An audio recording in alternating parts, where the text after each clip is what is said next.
기도하겠습니다.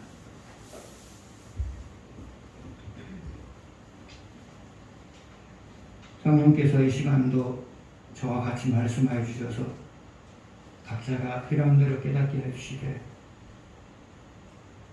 각자를 세워가시기 위하여 같이 말씀하여 주십시오. 예수님의 이름으로 기도드렸습니다. 아멘.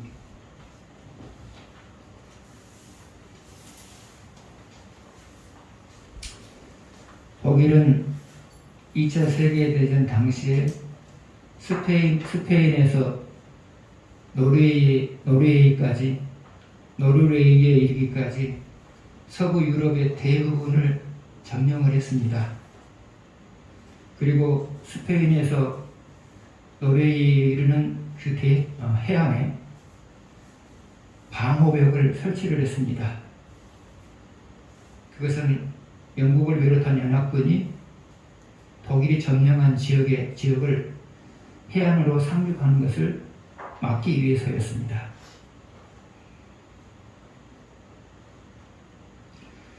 그런데 영국의 연합군은 그 해안을 통하여서 반드시 독일 점령지에 상륙을 해야만 했어요.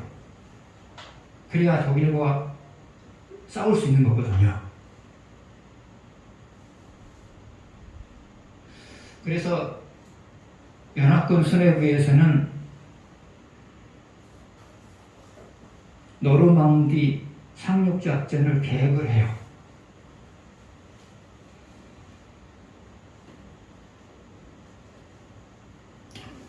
그런데 이 상륙작전에 투입된 병력이 영국군, 미국군, 캐나다군을 합해서 200만 명 정도 됐어요. 그리고 전투기가 12,000대가 동원이 됐고요. 군함이 6,500대가 동원이 됐고요. 그 다음에 전차가 3,000대가 동원이 됐어요. 연합군에 있어서는 이 상륙작전을 반드시 성공해야만 독일과 싸울 수가 있거든요. 그래서 한번 심혈을 기울였어요. 그런데 결국 노르망디 상륙작전을 성공으로 이끌었어요. 그러면 노르망디 상륙작전에 성공할 수 있었던 이유가 무엇이었느냐? 첫 번째로 연합군은 사전에 충분히 준비를 했어요. 그러면 그 충분히 준비했다고 하는 것은 뭐냐? 독일군은 해안에 있는 모래밭에다가 지뢰를 깔아놨어요. 지뢰를 묻어뒀어요. 연합군이 그대로 오면서 오지 못하도록 만들기 위해서 지뢰를 이렇게 묻어놨단 말이죠. 근데 거기에 대한 대응을 영국군에서는 어떻게 했느냐? 그 지뢰를 무력화시키는 도리깨 전차를 만들었어요. 도리깨. 그래가지고 그 도리깨 전차가 그 해안에 가서 그 두드리고 가면 다 터져버리는 거예요. 도리깨 전차를 이렇게 만들었단 말이죠. 두 번째로 영국군이 준비한 것이 무엇이었느냐? 프랑스에는 칼레 항이 있었고요. 노르망디 항이 있었단 말이죠. 그래서 영국 연합군은 칼레 항을 상륙할 곳으로 속였어요. 칼레 항으로 상륙할 것처럼 그렇게 독일군을 속였단 말이죠. 그래서 독일군들이 그쪽으로 몰리게끔 만들었단 말이죠. 그래 놓고 노르망디 항으로 상륙을 한 거예요. 쪼그려요.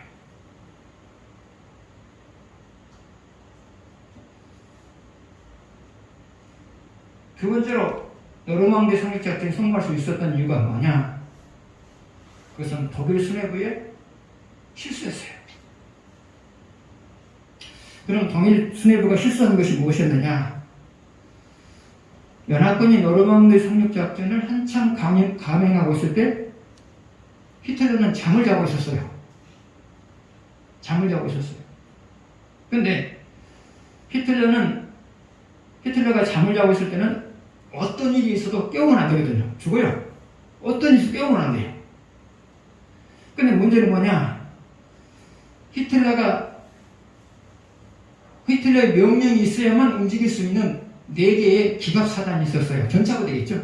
전차부대가 있었다. 4개의 전차부대가 있었단 말이죠. 4개의 사단이 있었단 말이죠. 근데 지금 연합군에게 의해서 공격을 받으면서도 그 4개 사단은 히틀러의 명령이 없으니까 움직일 수가 없어요. 그래서 깰 때까지 기다리고 있는 거예요. 두 번째 독일의 수뇌부의 실수는 무엇이었느냐? 연합군이 노르망디 상륙작전을 감행한 그날에 독일 기상당국에서는 날씨가 아주 좋지 않다고 예보를 했어요.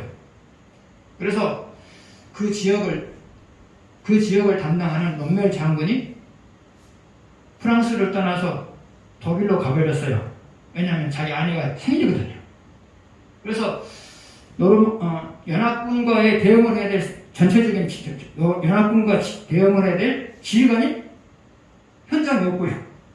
현장과 동떨어진 독일에 가 있었단 말이죠. 세 번째로 노르망디 상륙작전이 성공할 수 있었던 이유가 무엇이었느냐? 그것은 그 작전에 참여한 군인들이나 그리고 그들을 내보낸 세 개 나라의 국가에서 하나님의 도우심을 바라는 간절한 기도가 있었어요.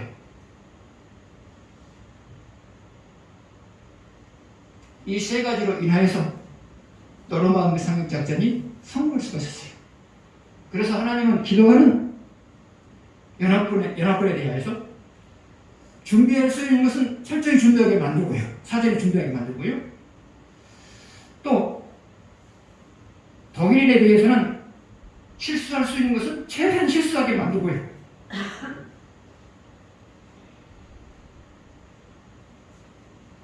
그렇게 해서 승리하게 만들었던 거예요. 여러분 역시도 마찬가지예요. 여러분이 정상적으로 신앙생활을 하고 있다면 어떤 상황에서 무슨 일을 하든지 간에 하나님은 형통하게 만들어요. 형통할 수 있는 상황이면 장애물이 나타나지 못하도록 막으시고요. 형통할 수 없는 상황이면 형통할 수 있는 상황을 만들어 주시고요. 그래서 여러분이 하는 일에 대해서 형통하게 원한다면 항상 정상적인 신앙생활을 하려고 노력하셔야 된다는 말이에요. 함께 1절을 보겠습니다. 같이 읽겠습니다.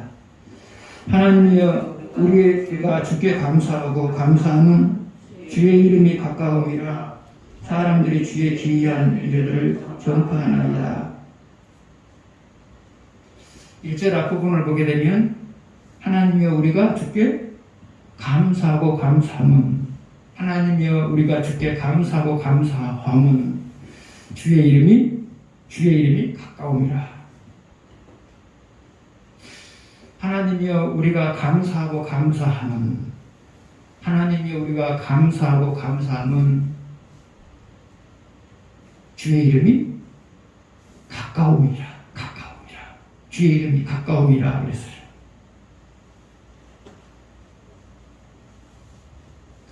자, 방금 우리가 1절 앞부분을 봤는데요. 1절 앞부분의 핵심은 그거예요. 시편 기자가 감사의 이유가 무엇이었느냐? 감사의 이유가 무엇이었느냐? 그거거든요. 감사의 이유가 무엇이었느냐? 그러면 시편 기자에게 있어서 감사의 이유는 무엇이었느냐? 주의 이름이 가까움이라 하겠단 말이죠. 주의 이름이 가까움이라. 그러면 주의 이름이 가깝다고 하는 말의 의미는 무엇이냐? 하나님이 나와 가까이 계심이 느껴진다는 말이에요. 주의 이름이 가깝다고 하는 말의 의미는 무엇이냐? 하나님이 나와 가까이 계심이 느껴진다는 말이에요.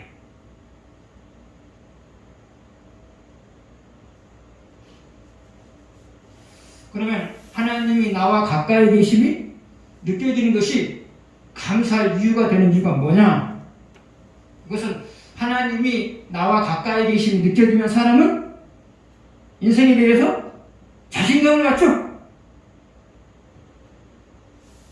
왜 자신감을 가져요? 나와 가까이 계신 그 하나님이 내 삶 속에 인생의 문제가 나타나면 언제든지 해결해 줄 것이다 라는 확신이 생기기 때문에 그래요. 중기 밤길을 걷다가 가장 마음이 든든할 때가 언제예요? 밤길을 걸으면서도 가장 마음이 든든할 때가 언제예요? 아빠가 같이 갈 때죠. 아빠가 같이 갈 때죠. 여러분이 인생을 살아가면서 가장 자신감을 가질 때가 언제일까요? 우리 아버지신 하나님이, 전능하신 하나님이 내 가까이 있음이 느껴졌을 때가 가장 자신감 있는 거예요.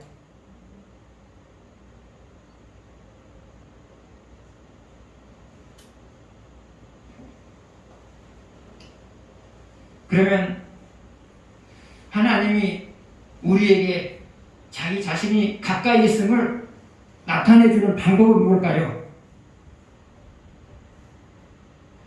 첫 번째로 기도할 때 응답하시는 거예요. 기도할 때 응답해 주시는 거예요.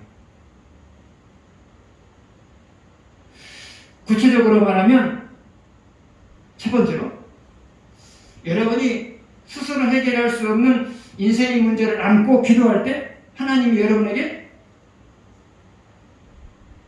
해결해 주겠다고 약속을 하세요. 그 약속이 주로 어떻게 나타나죠? 마음의 편안함으로 나타나죠. 두 번째로 여러분이 성취할 수 없는 것을 성취해달라고 기도할 때 하나님이 성취해 주시겠다고 약속해 주는 거예요. 그 약속도 주로 어떻게 나타나요? 여러분에게 편안함을 주시는 거예요.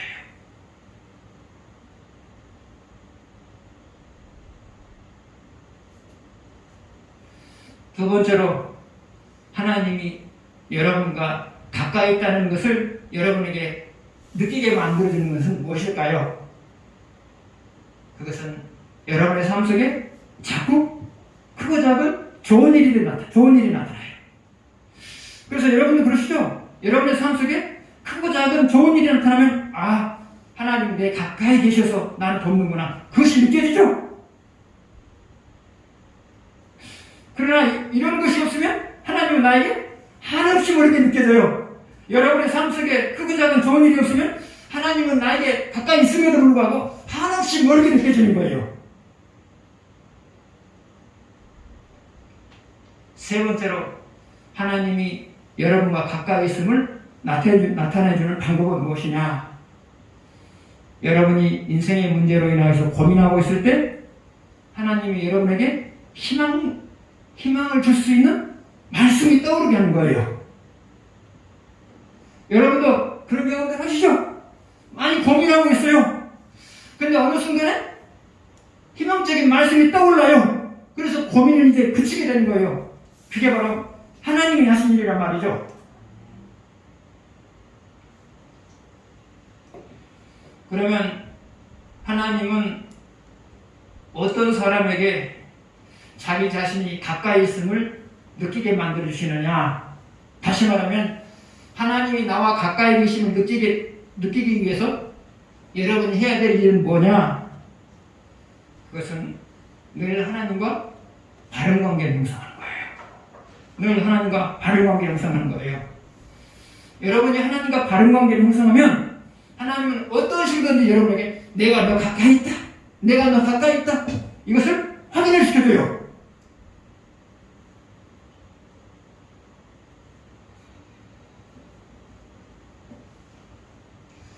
인생에 대한 자신감은 하나님이 내 가까이 있다는 것이 느껴졌을 때 자신감을 갖는 거예요.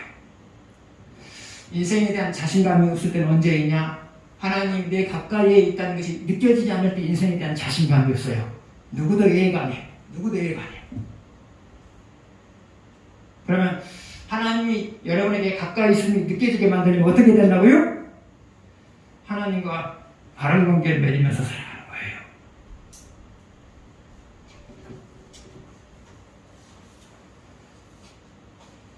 1절 뒷부분을 보게 되면 사람들이 주의 기이한 일을 전파하나이다.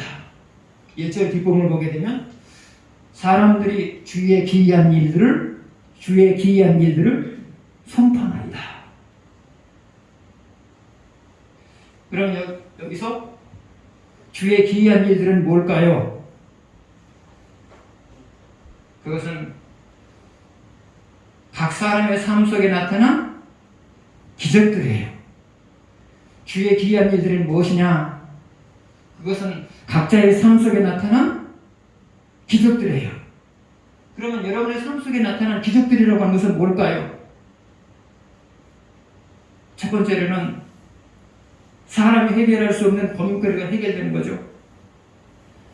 두 번째로는 사람이 성취할 수 없는 일이 성취가 되는 거죠. 세 번째로는 사람이 일궈낼 수 있는 결과보다 그 이상의 결과가 나타나는 것이죠. 이것이 바로 기적이에요. 이것이 바로 기적이라고 해요.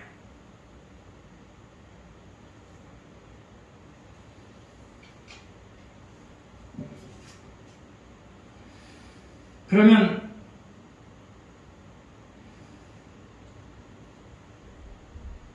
이 기적들을 선포해야 될 이유가 뭘까요? 오늘 말씀을 보게 되면 사람들이 주의 기이한 일들을 선포하나이다 그랬어요. 그러면 하나님의 기적을 경험한 사람들이 그 기적을 사람들에게 말하면서 살아야 될 이유가 뭘까요? 첫 번째로 하나님을 높여드리는 행위가 되기 때문에 그래요. 하나님을 높여드리는 행위가 되기 때문에 그래요.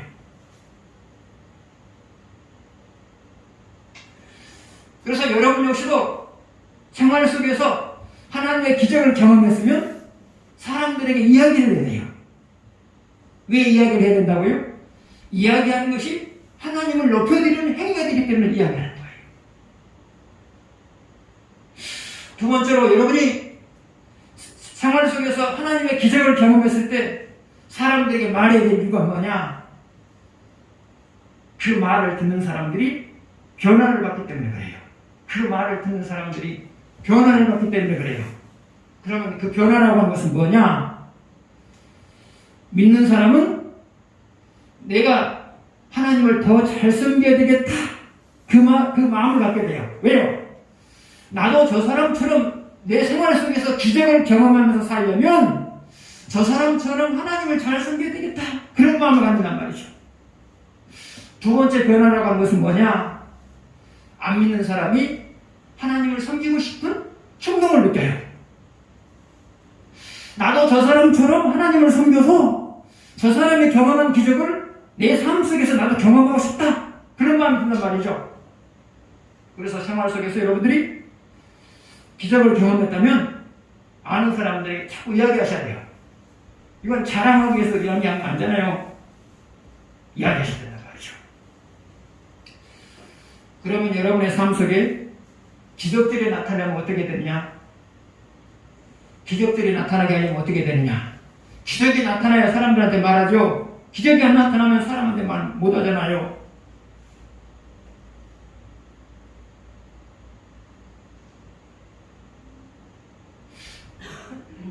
오래전의 기적은 별 의미가 없어요. 오래전의 기적은 별 의미가 없어요.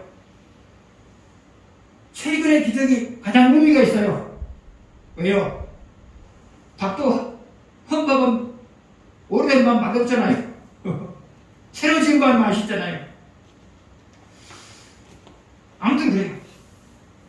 기적이 있어야 된단 말이죠. 그러면 여러분이 생활 속에서 기적을 경험하려면 어떻게 되느냐? 그것은 일관성 있게 하나님을 섬기는 거예요. 일관성 있게요. 그러면 사람이 일관성 있게 하나님을 섬긴다고 하는 것은 무엇을 가리키느냐? 그것은 말씀을 실천하기 좋은 상황에서도 말씀을 실천하고, 말씀을 실천하기가 어려운 상황에서도 말씀을 실천하면서 살아가는 것, 이것이 바로 일관성 있게 하나님을 섬기는 모습이에요.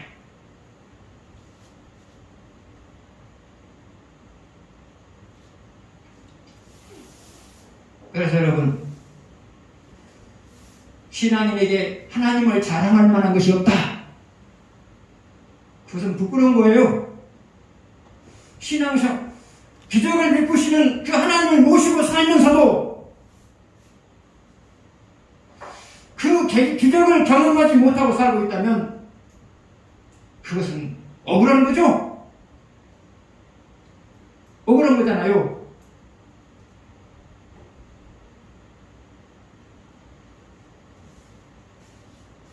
여러분에게는 하나님을 자랑할 수 있는 일들이 간헐적으로 생겨나야 돼요. 과거의 경험은 큰 의미가 없어요. 지금의 경험이 중요해요. 지금의 경험이 중요하단 말이죠. 과거에 경험한 것을 말하는 사람은 듣는 사람의 별 힘이 안 돼요. 말하는 자신의 별 힘이 안 되고요. 최근에 경험한 사람들의 말이 힘이 있어요. 왜요? 내가 신앙이 좀 살아있거든요. 과거의 경험을 이야기하는 사람은 신앙이 죽어있거든요.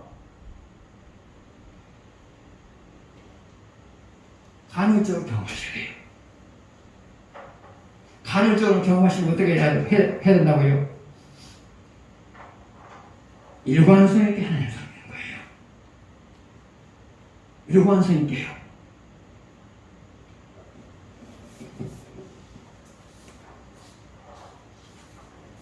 이 절을 보시겠습니다.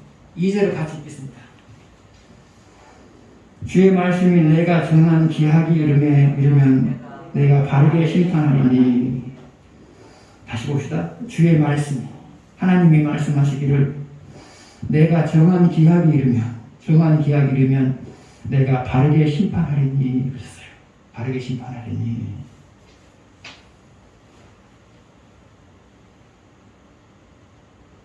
이 절 뒷부분을 보게 되면 내가 바르게 심판하리니 그랬어요. 내가 바르게 심판하리니 그랬단 말이죠. 그러면 하나님이 바르게 심판한다고 하는 것은 무엇을 가리키는 것일까요? 그것은 정확한 기준을 가지고 심판한다는 말이죠. 정확한 기준을 가지고 심판한다는 거죠.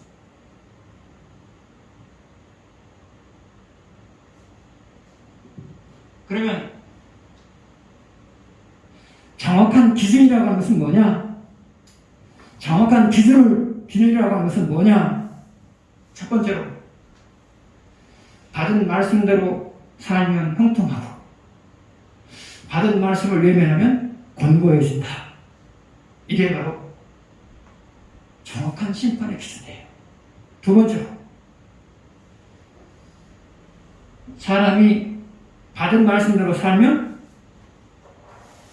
높임을 받게 되고 사람이 받은 말씀대로 살면 높임을 받게 되고 받은 말씀을 외면하면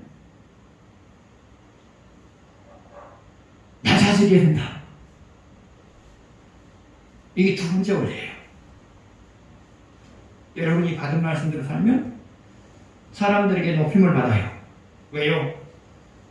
하나님은 여러분에게 사람들이 부러워할 만한 사건들을 자꾸 일으키거든요. 그러니까 높아지는 거예요. 그러나 받은 말씀을 외면하면 자꾸 여러분의 삶 속에 좋지 않는 일이 발생해요. 그리고 때로는 치명적인 실수를 해요. 도덕적인 실수를 해요. 그래서 사람들에게 낮춰지는 거예요.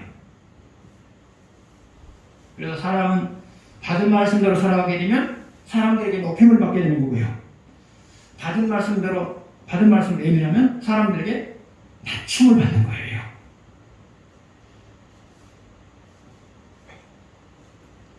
세 번째 원칙은 뭐냐?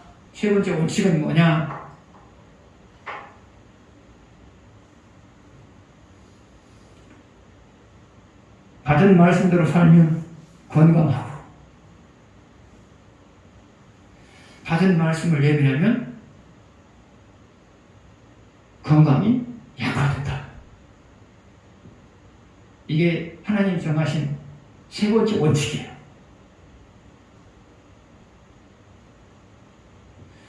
여러분이 받은 말씀대로 살아가게 되면 어떤 상황에서도 인생을 살아낼 수 있을 만큼의 건강을 주세요.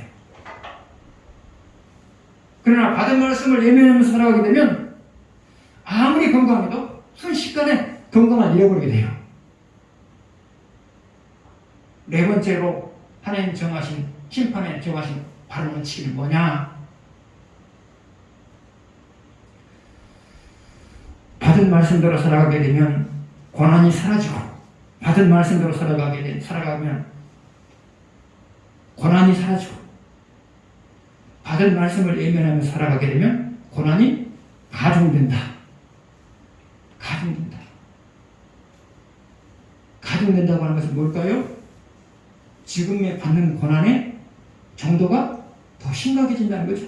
가중된다. 지금 받는 고난의 정도가 더 심각해진다는 것이고요. 두 번째로는 새로운 고난이 또 주어진다는 것이요. 그래서 사람은 받은 말씀대로 살아가게 되면 어떤 고난을 당했어도 그 고난은 사라지는 거고요. 받은 말씀을 예면하게 되면 고난이 가중돼요. 이것이 네 번째 하나님께 정하신 심판의 원칙이에요.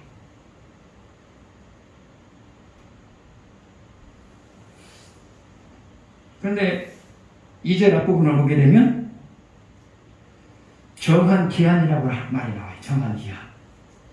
주의 말씀이 내가 정한 기한이 이르면, 주의 말씀이 내가 정한 기한이 이르면, 주의 말씀이 내가 정한 기한이 이르면, 그랬어요. 하나님이 심판을 하되 언제 심판한다는 거예요? 하나님이 정하신 기한에. 이게 그 말이에요.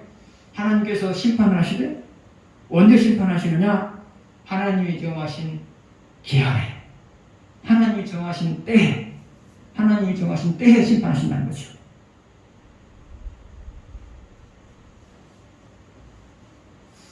그러면 하나님이 심판하신 때는 언제이냐?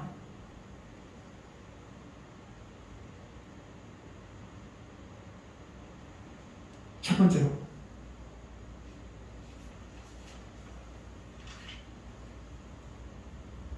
받은 말씀대로 사는 삶이, 받은 말씀대로 사는 삶이 반복이 될 때예요. 하나님이 심판하실 때가 언제이냐? 첫 번째로는 받은 말씀대로 사는 삶이 반복될 때예요. 하나님은 여러분이 받은 말씀대로 꾸준히 살 때 거기에 대해서 반드시 복을 주세요. 반드시 복을 주세요. 그런데 여러분이 받은 말씀대로 살아도 복이 주어지지 않을 때가 있어요. 왜 그러느냐? 그것은 여러분에게 여러분이 생각한 것보다 더 큰 복을 주시기 위해서예요. 그래서 여러분이 받은 말씀대로 살았는데 복이 주어지지 않아요. 그러면 낙심이 되거든요. 근데 그럴 것 없어요. 하나님은 더 큰 복을 준비하기 위해서 지금 시간을 조율하고 있는 거예요. 시간을 조율하고 있는 거예요. 여러분, 복의 정도는 무엇과 비례해요? 복의 정도는 무엇과 비례해요? 하나님을 향한, 하나님을 위한 희생의 정도에 비례해요. 복의 정도는 무엇에 비례한다고요? 하나님을 위한 희생의 정도에 비례해요. 하나님 정확하신 분이에요. 그럼 여러분, 하나님을 위해서 하나님을 향한 희생은 언제 만들어지는 거죠? 그것은 말씀을 실천할 때예요. 여러분, 말씀을 실천하려면 무엇인가를 희생해야 되죠? 무엇인가를 희생해야 가능하죠? 그렇잖아요. 오늘 여러분이 예배에 참석했단 말이죠? 이것도 말씀을 순종하는 건데, 시간이라는 것을 희생했잖아요, 하나님 앞에. 그래서 사람이 희생하는 건 뭐냐? 받은 말씀을 실천하는 것이 바로 하나님께 희생하는 거예요.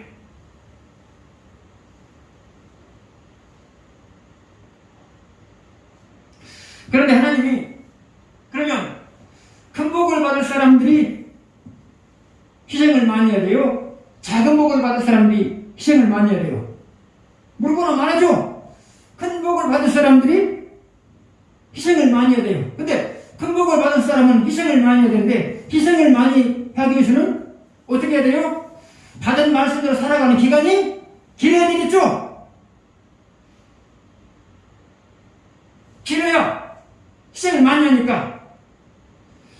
그래서 하나님이 여러분에게 받은 말씀대로 살아가도 여러분이 원하는 시점에 복을 주시지 않는 것은 여러분으로 하여금 받은 말씀대로 사는 기간을 늘려서 하나님께서 희생을 하게 만들고 그 희생한 만큼 복을 주시기 위해서 하나님께서 원하는 시점에 복을 안 주시단 말이죠.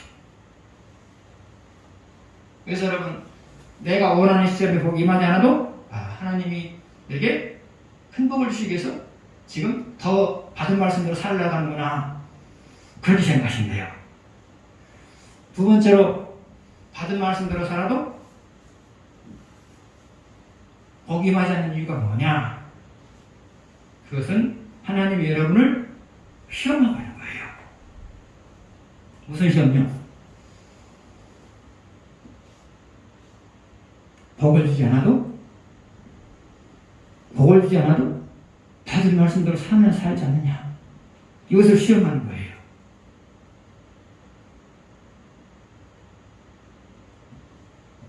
다시 말하면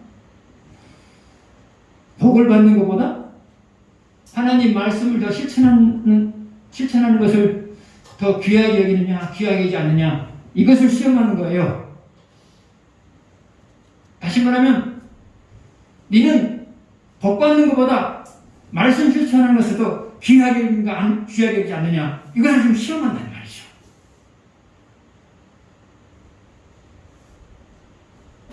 신앙에는 두 가지 단계가 있어요. 첫 번째 단계는 뭐냐? 받은 말씀대로 살면 복을 받는다는 것을 믿는 것. 이것이 신앙의 1단계로. 신앙의 2단계는 뭐냐? 복을 주지 않아도 받은 말씀대로 살려고 하는 것. 이게 신앙의 2단계예요. 그런데 여러분이 2단계 신앙에 접어들어서 인생을 살아가게 되면 파격적인 복을 받아요. 그리고 온전히 순종해요. 온전히 순종해요. 왜요? 사람들이 순종을 머뭇머뭇하는 이유가 뭐죠? 희생이 크니까 머뭇머뭇하잖아요. 다시 말하면 희생을 해도 돌아올 것 같지 않으니까, 희생을 해도 그 대가가 돌아올 것 같지 않으니까 머뭇머뭇하는 거잖아요. 그러나 돌아온 것이 없어도 나는 받은 말씀대로 살아가겠다라고 생각하는 사람은 머뭇머뭇할 이유가 없죠. 안 돌아와도 순종하고 돌아와도 순종할 거니까. 그래서 2단계에 접어든 신앙인들이 온전히 순종을 하고요. 2단계에 접어든 신앙인들이 파격적인 복을 받는 거고요.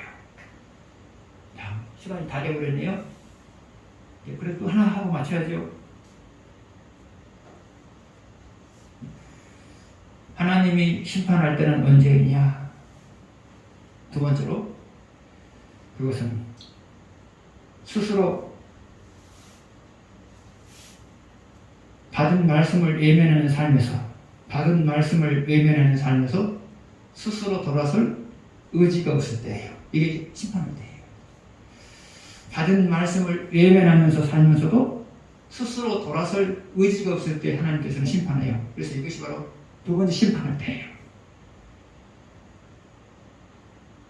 여러분이 받은 말씀을 외면하고 살 수 있어요. 그러나 받은 말씀을 외면할 때 금방 돌아서는 것은 괜찮아요. 그러나 시간이 흘러서 돌아설 의지가 없을 때는, 그때는 하나님께서 심판을 하세요. 왜요? 가만 놔두면 돌아설 것 같지 않으니까. 가만 놔두면 돌아설 것 같지 않으니까. 그래서 여러분, 심판을 받지 않으시려면, 징계를 받지 않으시려면 죄지었으면 원하는 일 하세요.